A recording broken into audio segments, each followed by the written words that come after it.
Wow, this is like a full room. Ciao, everyone. This is a new word that I learned. So, thanks for coming here. My name is Sonia, and I work in Google in the Android team. And today I'm here to discuss how do you design accessible Android applications. So, before we start, how many of you know what accessibility means? Okay, nice. So, very quickly, this is our agenda. We'll talk about what is accessibility briefly. Why should you care about it as a developer?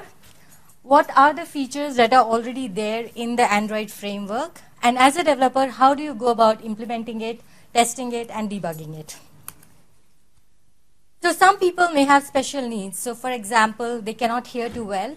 They may not be able to see, or they have color blindness, or just bad eyesight. Or they may have motion impairity, which means that they cannot use pointed devices like mouse.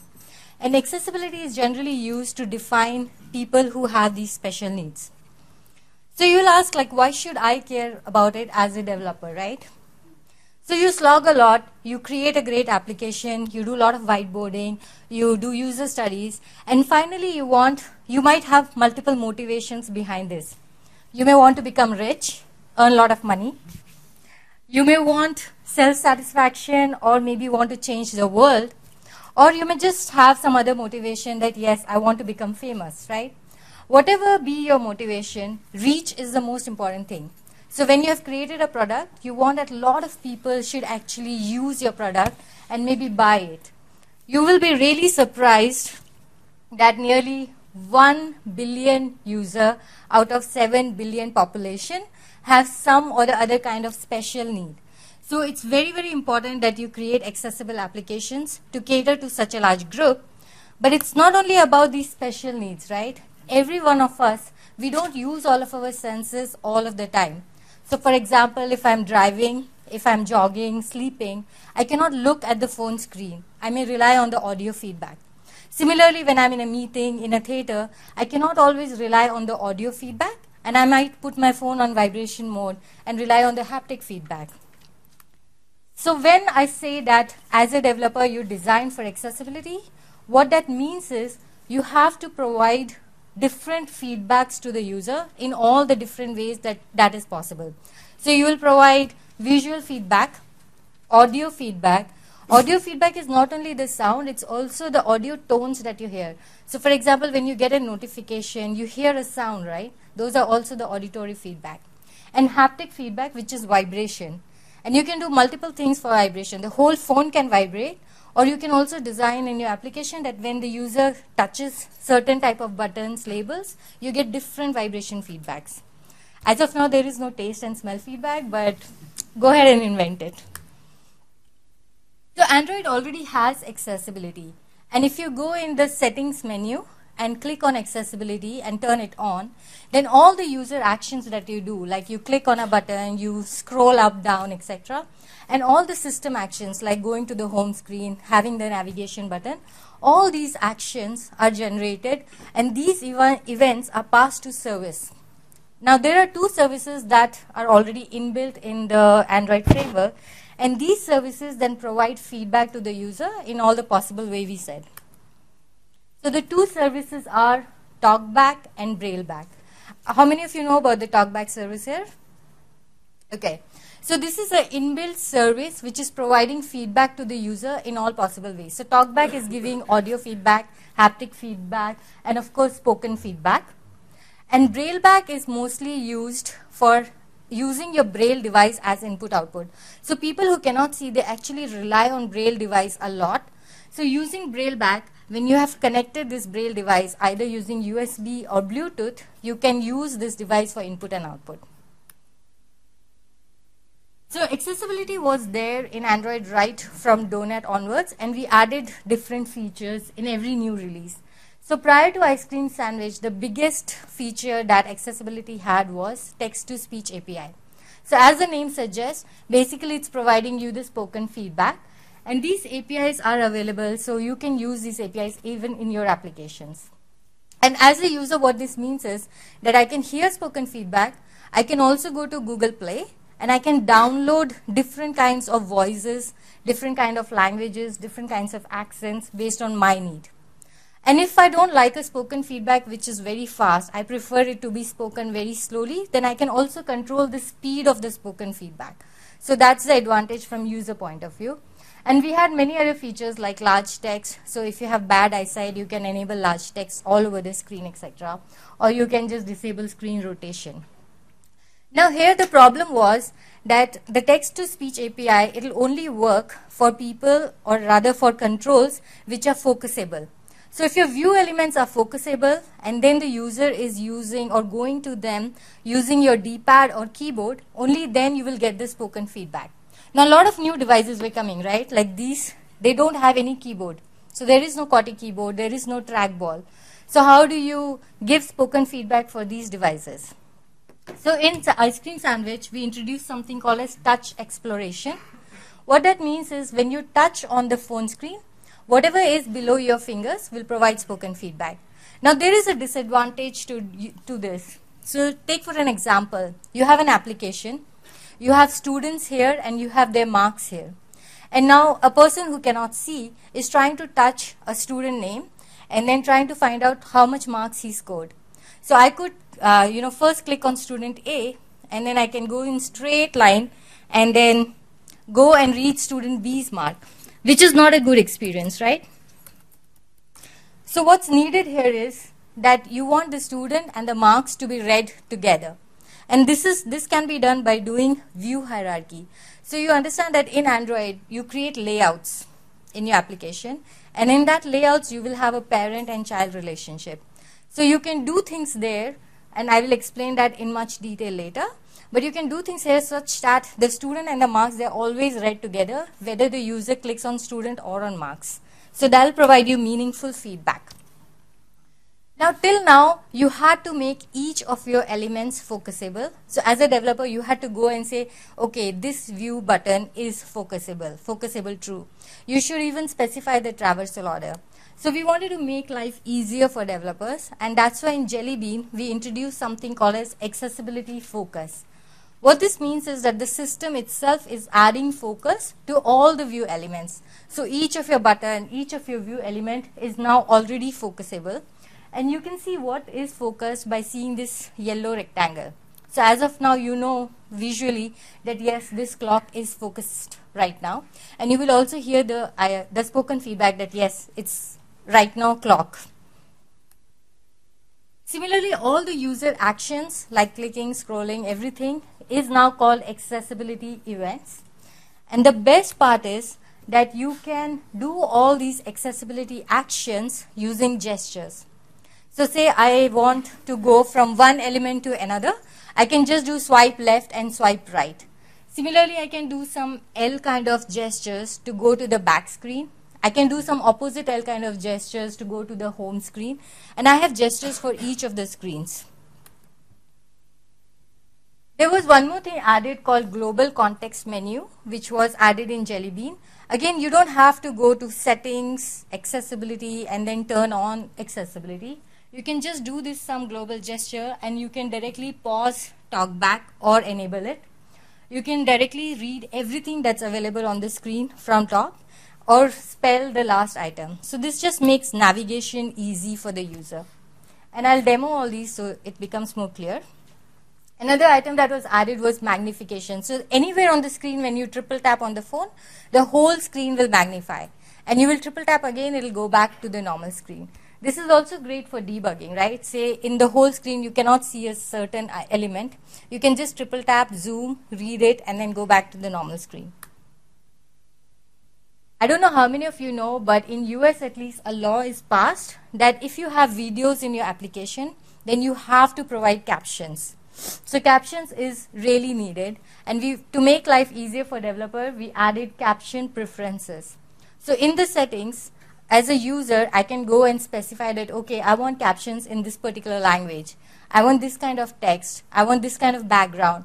And these settings are then applied to all the applications. So if you create an application and you provide some raw strings in your video, automatically it will use these settings and show captions in this format, which is great.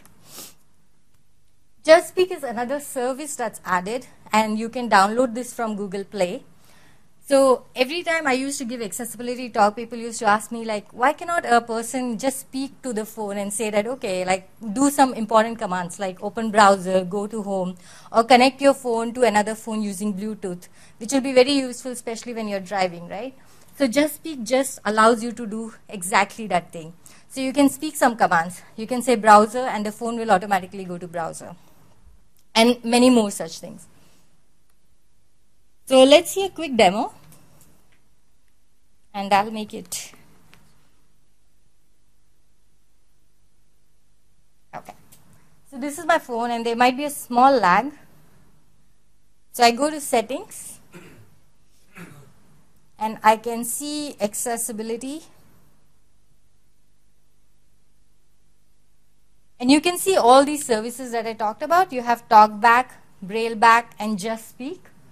You have captions from KitKat onwards. You have magnification, large text, and few of other accessibility things.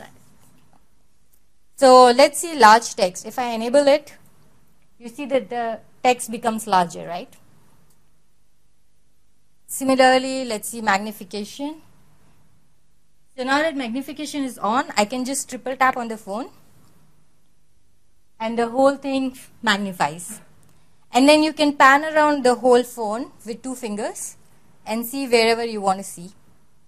And you can go back to your normal thing by just pressing it thrice again. And if you just want to zoom for a bit, you can do that 3 times tap, pan around with one hand, 1 finger, and then just when you pull your finger up, it'll go back to the normal screen. So that's magnification.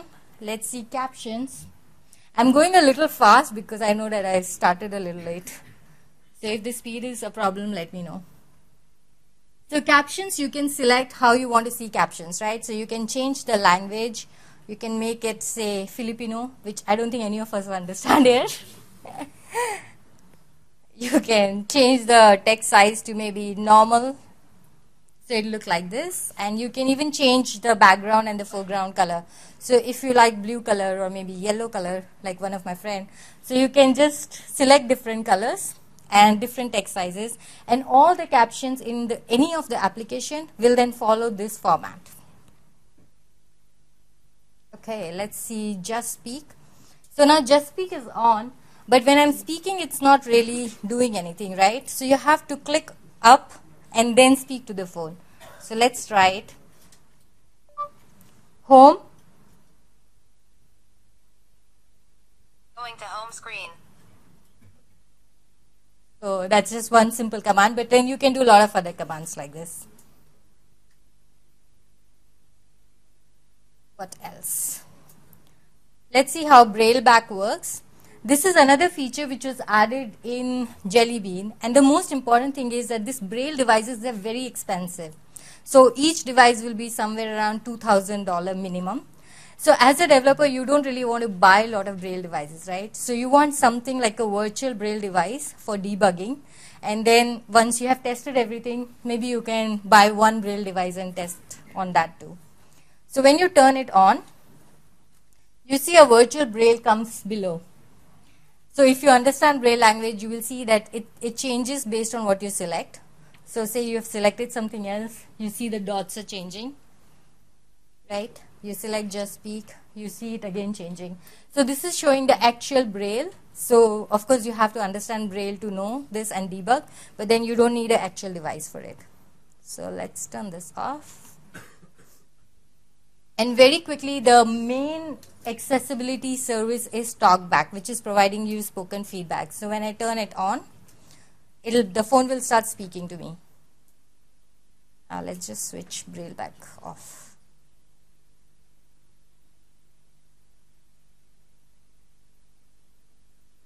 TalkBack. So now TalkBack is on. So whatever is selected on the phone, it will start speaking it. I can just touch explore. When TalkBack. Navigate up. I should have changed this time. Sorry about this. Okay. So you can see the yellow rectangle. That is basically showing you what is selected right now. And I don't even have to look at the phone screen or explore. I can just swipe because my gestures are enabled. And it will automatically go to the next screen. Next button. When TalkBack is on, your device provides.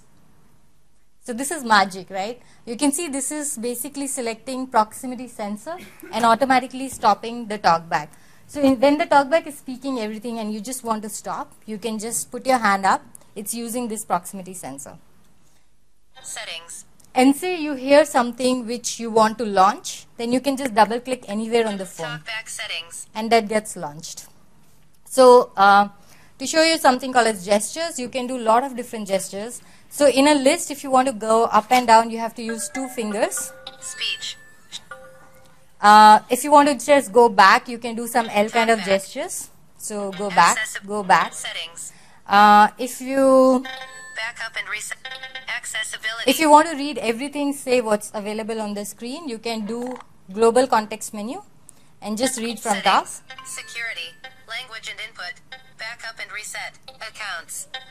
So basically this is reading the whole list. And say you didn't hear what Touch was the screen spoken and- last, you can actually spell it. Okay, let's try that once again. Capital G O O G L E. So if you didn't hear what was last spoken, you can also spell it. And you can suspend talkback just by Touch the pause feedback. So now talkback is not on. If I click on anything, it's not telling me, it's not providing me any spoken feedback. It's just acting as a normal screen will do. And you can see in the notification bar that talkback is suspended. So once you just click on it, it will again start. So let's go back to the presentation.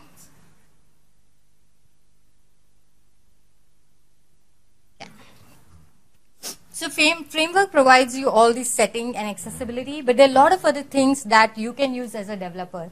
So you have a lot of open APIs which are context aware. You have a lot of applications that you can include in your application to provide a more meaningful experience. There are lots and lots of sensors. So you already saw proximity sensor, right? So you can use it in your application. For example, you create a music application, and when you're sleeping in the night and listening to music, you can just do this to the phone and the music will stop. So you can use sensors in different ways. I actually created an application and I used motion sensor. So what that does is, when I'm sleeping, what motion sensor does is it basically detects tapping. So you can tap on the phone and double tap on the phone. So when I'm jogging, I cannot really look at the phone screen and I cannot do any gestures. So at that time, I can just tap on the phone. So single tap will, always go to the next song. Double tap will stop music and those kind of things. Accelerometer, velocity tracker, you have light sensor, so you can detect how much light is falling on the phone, and then you can change the theme and colors of your application.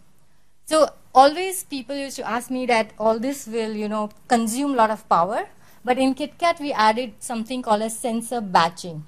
What that does, basically it saves power, and so you don't have to worry about power consumption, and you can use sensors in your application. Another thing that developers can do is that they should always localize their application. So when you create a great application, it might be great in, say, US market, but may not at all work in European market or in Korean market, right? So everywhere people have different tastes, and it's always better to localize the application in the local language, and also maybe local graphics, etc. should be added. So you can use something called as auto translate feature. If you go to the developer console, you can just click on auto translate and it will automatically translate all the description of your application in the local language. And also if you want to use professional translations, then there are some company listed in the Google developer console. They have specified their prices. They have specified how much time they will take to basically convert your resource strings. So you can also use that. And once you have done everything, there are lots of different stats that the developer console provides you. So you can see how your application is doing in maybe different countries, in different languages, and on different devices. And then automatically, you can say that, okay, my application is doing great in one of these countries, so let me target that country before targeting other countries. I bet you must have seen this already. There are design guidelines. So if you go to developer.android.com/design, you will come across these design guidelines. Now there is a section in it which is specifically for accessibility. So the design guidelines provide you some things which are only for accessibility, Like navigation, of course, should be easy, right?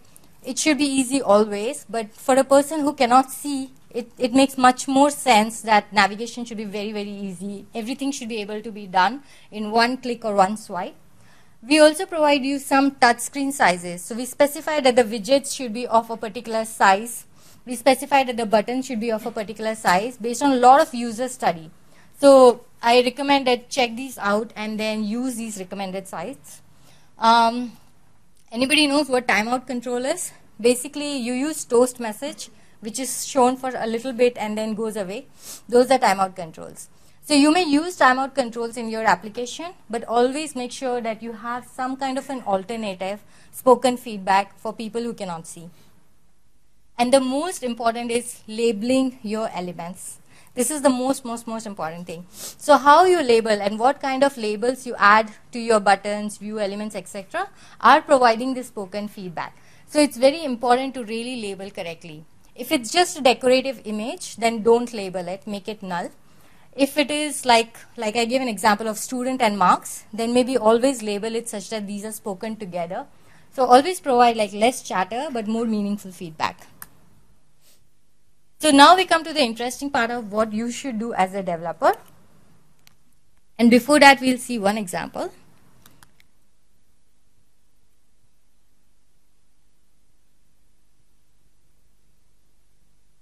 Okay. So this is my demo code, accessibility demo app, and you can go and download it too. So I have already provided the site address on the first page, so you can go and download it if you want. Let's enable TalkBack. Accessibility,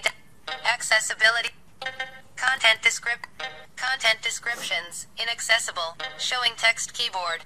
Okay, so this is a very simple application, right? You have some edit text box, you have some labels, etc.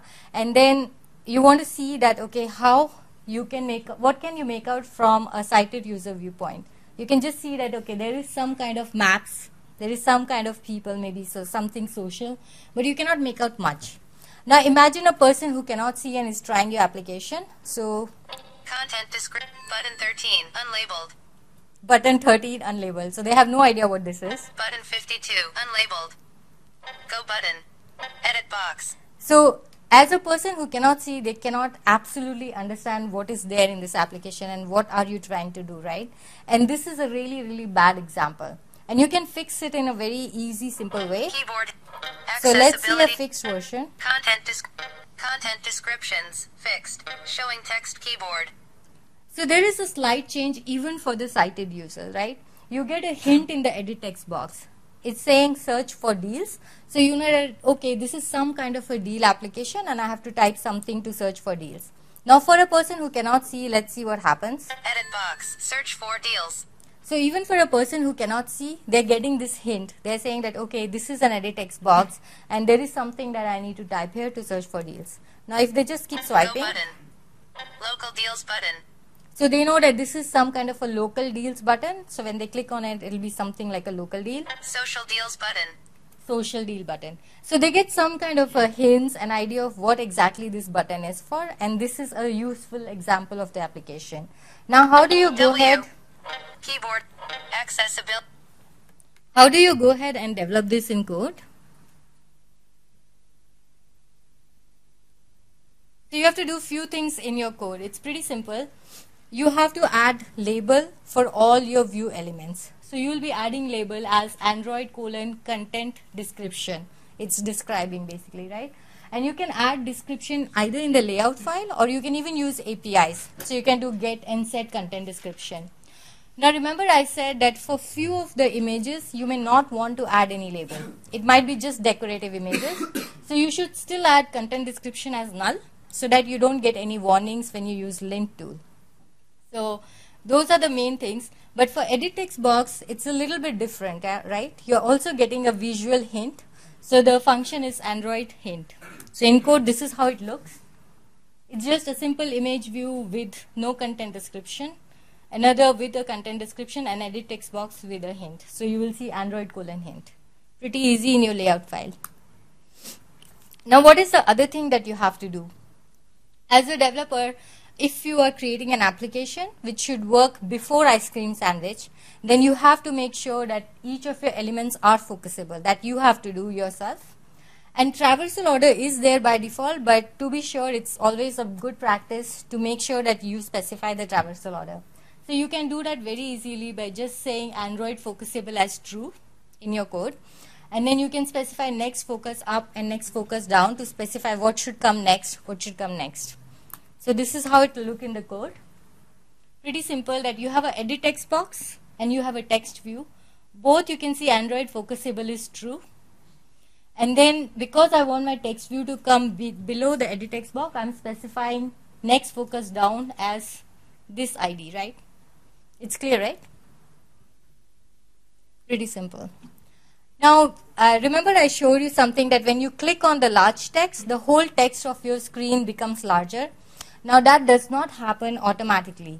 In your code, the simplest thing that you have to do is you have to specify the text size in SP, scale pixels. Most of us are used to using DIPS, which is device independent pixel. But for text size, make sure that you say SP. So as an example, here I've given 14 SP. That's all you have to do. And then when you enable large text, automatically your application will also show the larger text. Now, important thing here is that different languages, like if you're using German, the same string will take 1.5 times more size, right? So very important that you change different languages and then see that your text is displayed correctly, that it's not getting cropped and it's getting wrapped properly. So is there anything else that you think a developer should do? I have labeled my controls. I have made them focusable. I have made sure that the traversal order is correct. And I've also made sure that I'm using scale pixel so that large text works fine. But there is one more thing. Remember the example I gave of student and marks? Like you want them to be read together. So how do you do that? Let's see a quick demo.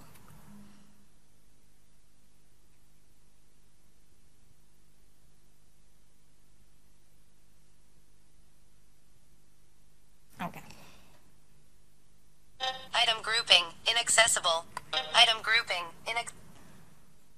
So here is a simple example, and you can see that there is some data which is in the tabular format, right? You see that there is a from which is kind of linked with the credit card, date linked with this.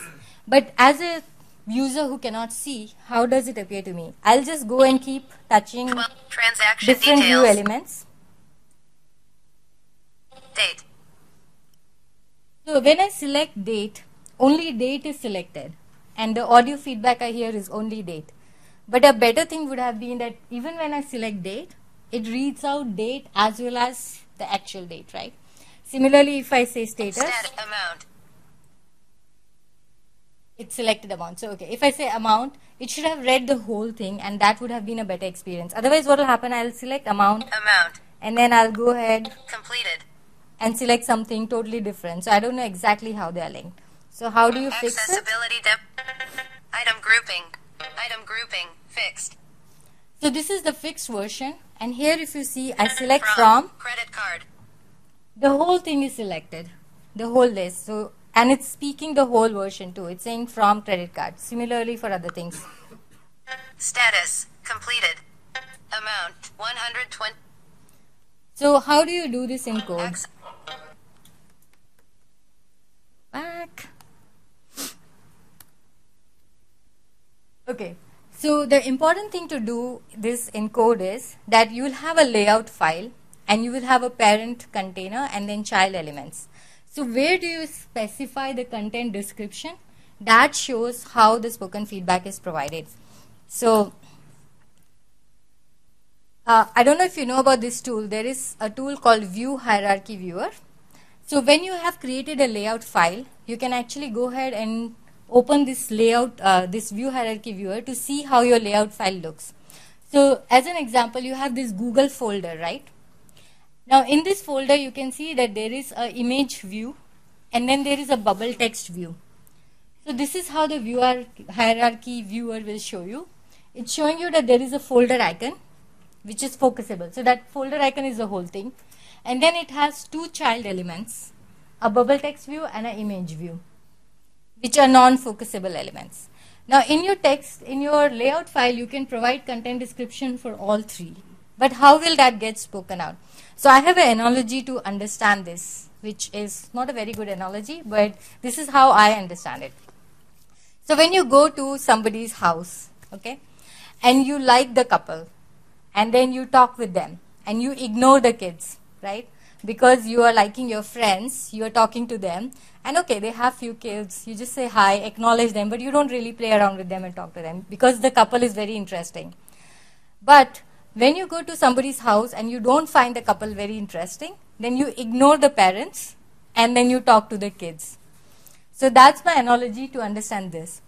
When you go to the parent, and the parent has content, some kind of content, you only read that. You ignore the child elements. If parents have no content, then you go ahead and read the child elements content. So using that analogy, let's see if you can understand this. So here, your parent element is folder icon. So that's your main container, right? Folder icon. It has two child elements, image view and bubble text view.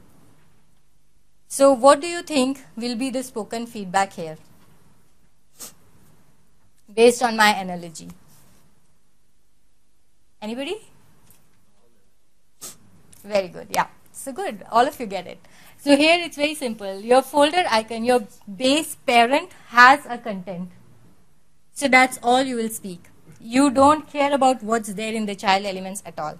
And this is a good practice to follow. So in your code, if you have multiple elements and you want them to tie together, then always add content description in the parent and not in the child elements. Great. So that's all you need to do as a developer. And you have created a accessible application. The only thing now remaining is testing and maybe debugging. So testing is simple. You should find a user group who actually needs accessibility, who really needs this information, and then test with them. But before doing that, maybe you can do test yourself. So you can close your eyes and then try to use your application and see that you're getting a lot of audio feedback. Similarly, you can close your ears and then try and use the application and see that you're getting a lot of visual feedback.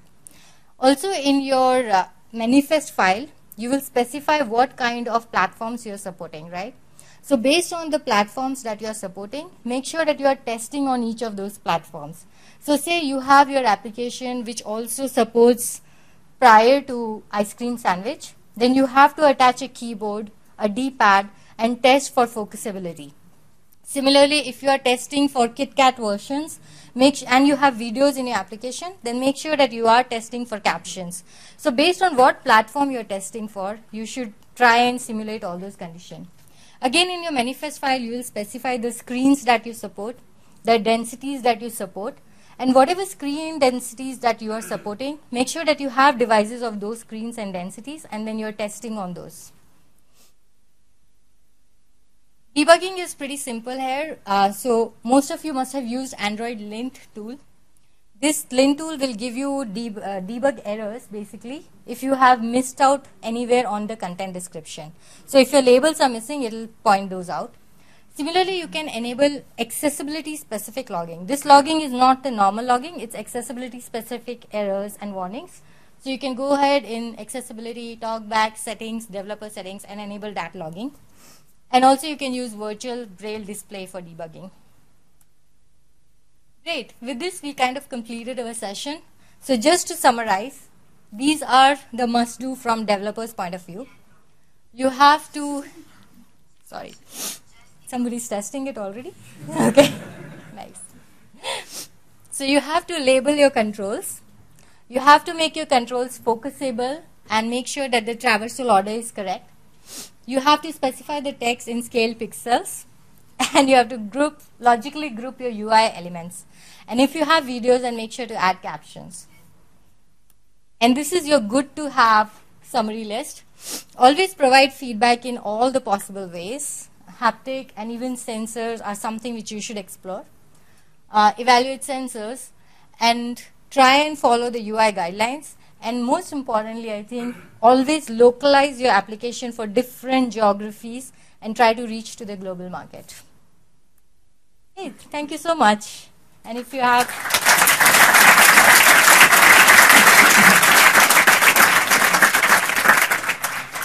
So you can reach me here, and if you have any questions, let me know.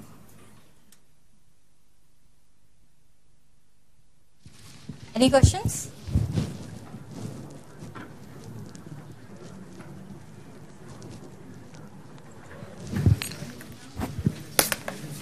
Back. Just speak. Settings. Settings. More. Sound. Battery. Length. Accessibility.